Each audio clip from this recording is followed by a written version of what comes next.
Lockdown के समय में हम सब एक नई चुनौती का सामना कर रहे हैं, लेकिन ये अवसर है और हमें परेशान नहीं होना है। अगर छोटी मोटी परेशानियां आती हैं, दिक्कतें आती हैं, तो हो सकता है उसके पीछे बहुत बड़ा अवसर, एक बहुत बड़ी सक्सेस जो हमें आज दिख नहीं रही हो, वो वहाँ पे मौजूद हो। तो क्या चीज़ किया जा सकता है, अभी हमें क्या करना चाहिए? तो इस खाली समय में हमें अपना स्किल सेट इम्प्रूव करना है। मैं आपको मोटिवेट नहीं कर रहा हूँ, मोटिवेट कोई किसी को नहीं कर सकता है। बस एक नॉलेज है, एक फीलिंग है जो मैं आपके साथ शेयर करना चाहता हूँ। और करना आपको है, करना हमें है, और जैसा हम करते हैं वैसा फल हमें मिलता है जिंदगी में। तो हमने ये सुना होगा कि जो भी होता है वो भाग्य से होता है, भाग्य में लिखा होगा तो मिलेगा, नहीं तो नहीं मिलेगा। तो दोस्तों, ऐसा भी तो हो सकता है कि हमें मेहनत करके ही मिलना लिखा हो भाग्य में। तो हमें मेहनत से नहीं घबराना चाहिए, और जो छोटी मोटी दिक्कतें आती हैं, परेशानियां आती हैं, उसे हमें फेस करना है और आगे बढ़ना है। और नो डाउट भगवान ने, ईश्वर ने, गॉड ने हमारे लिए कुछ अच्छा सोच रखा होगा। तो बस एक छोटी सी कहानी से मैं इस मैसेज को आपको देना चाहता हूं कि एक शिल्पकार था और वो गांव में रहता था, मूर्तियां बनाता था, बेचता था, पैसा आ जाता था तो फिर गांव में आराम करता था वो। फिर कुछ दिन बीते, शिल्पकार के पास पैसे खत्म हो गए। तो ये हुआ कि चलो ठीक है, उधार पे ले आते हैं। और उधार भी इतना हो गया कि वो, अब दुकानदार ने उधार देना बंद कर दिया। तो उसने कहा अब तो काम करना ही पड़ेगा। तो उसने कहा ठीक है, कोई अच्छा सा पत्थर देखता हूँ और एक मूर्ति बनाता हूँ। तो वो आसपास देखा, उसे कोई पत्थर नहीं दिखाई पड़ा। तो वो थोड़ा सा आगे बढ़ा, थोड़ा गांव से दूर की तरफ चला। तो उसे 3-4 किलोमीटर आगे जाने के बाद एक अच्छा सा पत्थर दिखाई पड़ा। तो उसने प्लान किया कि मैं इसको एक मूर्ति बनाऊंगा और इसको बेच दूंगा, अच्छे खासे पैसे मिल जाएंगे, मेरा काम हो जाएगा।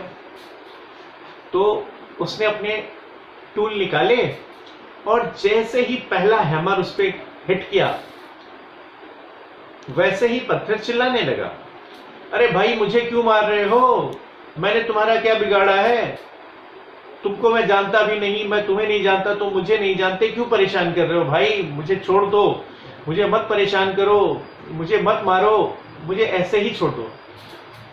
उसने शिल्पकार ने कहा, भाई तू परेशान मत हो, मैं तेरा भाग्य बदलने आया हूं। तू जमीन पे पड़ा हुआ है, किसी काम का नहीं है। मैं तुम्हें एक बड़ी खूबसूरत मूर्ति में बदल दूंगा, तुम्हारी वैल्यू बढ़ जाएगी, तुम्हारी इज्जत बढ़ जाएगी। तुम समझने की कोशिश करो, मैं तुम्हारा भला करना चाहता हूं। उसने कहा, पत्थर ने कहा, नहीं नहीं नहीं, मुझे कोई परेशानी नहीं झेलनी है, मैं जैसा हूं खुश हूं, मुझे कुछ नहीं पाना है जिंदगी में, मैं सेटिस्फाइड। तो फिर शिल्पकार निराश हुआ। कोई बात नहीं, अगर तुम चाहते हो बदलाव तो ठीक है, अदरवाइज मैं कोशिश करूंगा, किसी और को चेंज करूंगा मैं। उसने बदलाव को एक्सेप्ट नहीं किया। फिर शिल्पकार आगे बढ़ता गया, आगे बढ़ता गया, और थोड़ी दूर जाने के बाद उसे एक ठोकर लगी और वो गिर पड़ा। उठा तो देखा कि एक पत्थर था वहां पे, और पत्थर देखते ही उसको अच्छा लगा, यार ये पत्थर तो और अच्छा है, क्यों ना इसकी मूर्ति बनाई जाए। और उसने जो है मूर्ति बनाने के लिए अपने टूल निकाले और वो शुरू हो गया। हिट किया, कुछ नहीं हुआ। तो वो ये हुआ कि चलो भाई, इस पत्थर को कोई परेशानी नहीं है।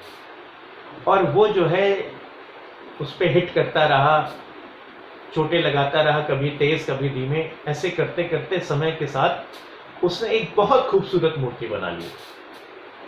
और वो मूर्ति जो है बनने के बाद वो बहुत खुश हुआ कि अरे वाह, क्या मूर्ति बनी है। और उसने पत्थर से कहा कि तुम्हें प्राउड होगा आगे कुछ समय के बाद तुमने जो भी दिक्कतें सही हैं, नो डाउट तुम एक बहुत ही उच्च कोटि का फायदा तुम्हें होने वाला है। फिर उसने कहा कि चलो मूर्ति उठाते हैं और देखते हैं किसको बेची जा सकती है मूर्ति। तो भारी थी तो वो उठा नहीं पाया। फिर वो उसको मूर्ति को वहीं पे रख के वो थोड़ा सा आगे बढ़ा। आगे बढ़ने के 2-3 किलोमीटर जाने के बाद एक गांव उसे दिखाई पड़ा। तो गांव में गया तो फॉर्चुनेटली वहां पे एक मंदिर बना हुआ था, नया नया बन के तैयार हुआ था। तो उसने गांव वालों से बात की तो कहा, गांव वालों ने बताया कि हाँ एक नया मंदिर हम बना रहे हैं और उसमें खूबसूरत सी मूर्ति की तलाश है हमें। तो उसने कहा ठीक है, मैं मूर्ति आपको दे दूंगा, आपको मुझे इतना पैसा देना होगा। तो गांव वालों ने कहा ठीक है, मुझे मूर्ति दिखा दो, अगर पसंद आई तो आप जो मांग रहे हो मैं दे दूंगा। तो गांव वाले आए, उन्होंने मूर्ति देखी, बहुत खुश हुए, बहुत खूबसूरत मूर्ति थी। वो मूर्ति वहां से उठा के लाए, मंदिर में स्थापित किया और वहां पे पूजा अर्चना शुरू कर दी। अब पूजा अर्चना वहां एक दैनिक प्रक्रिया हो गई। लोग आते थे, पूजा करते थे, फल चढ़ाते थे और कुछ डिवोटी ऐसे थे जो बगल में नारियल भी फोड़ते थे। तो नारियल की चोट से वो फर्श खराब होने लगी। फर्श खराब होने लगी तो लोगों ने, पुजारी ने सोचा कि ऐसा क्या किया जाए कि नारियल भी लोग तोड़ सकें और हमारा मंदिर या हमारे मंदिर का फर्श खराब ना हो। तो उसने कहा चलो शिल्पकार से ही पूछते हैं कि ऐसा क्या किया जाए जिससे ये परेशानी ना आए। तो वो शिल्पकार के पास गए तो उसने कहा कि ऐसा है कि एक और पत्थर जो है मैं उसको ऐसा बना दूंगा और उस पर नारियल तोड़ने पे कोई नुकसान नहीं होगा। तो कहे ऐसा कौन सा पत्थर है? तो कहे आप फिर रास्ते में चलिए और पत्थर ले आते हैं। तो शिल्पकार पहले वाले पत्थर के पास गया और गांव वालों ने वो पत्थर उठाया और मंदिर के बाहर लाके वहां पे रख दिया। और उसके बाद लोग आते थे, पूजा करते थे, मंदिर में मूर्ति की से प्रार्थना करते थे, प्रसाद चढ़ाते थे, फूल चढ़ाते थे और बाहर जाके नारियल तोड़ते थे। नारियल किस पे तोड़ते थे? बाहर पड़े हुए पत्थर पे। और उस पत्थर को बड़ा दुख होता था कि ये क्या बात हुई। और एक दिन उसने उस मूर्ति से पूछा, वो पत्थर जो मूर्ति में बदल चुका था उससे पूछता है कि भाई तू तो बड़ा भाग्यवान है, तेरी लोग पूजा अर्चना करते हैं, मैंने ऐसा क्या कसूर किया था भाई?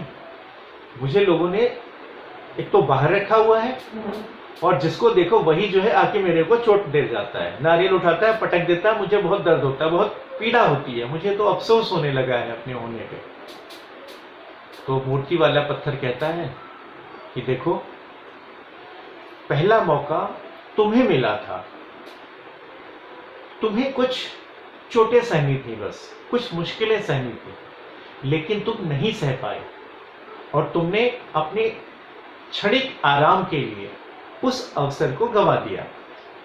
फिर वो मौका मुझे मिला, मुझे एहसास था कि ये शिल्पकार है, तो मेरी जो स्थिति थी उससे बेहतर ही होगी, ये सोच के मैं उस चोट को सहता रहा।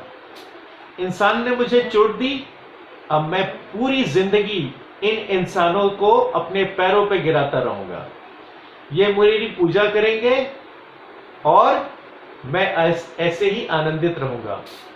तो देखो ये तुम्हारा डिसीजन था, आज तुम्हारा वो हाल है, वो मेरा डिसीजन था और आज मैं इस हाल में हूं और मैं बहुत खुश हूं।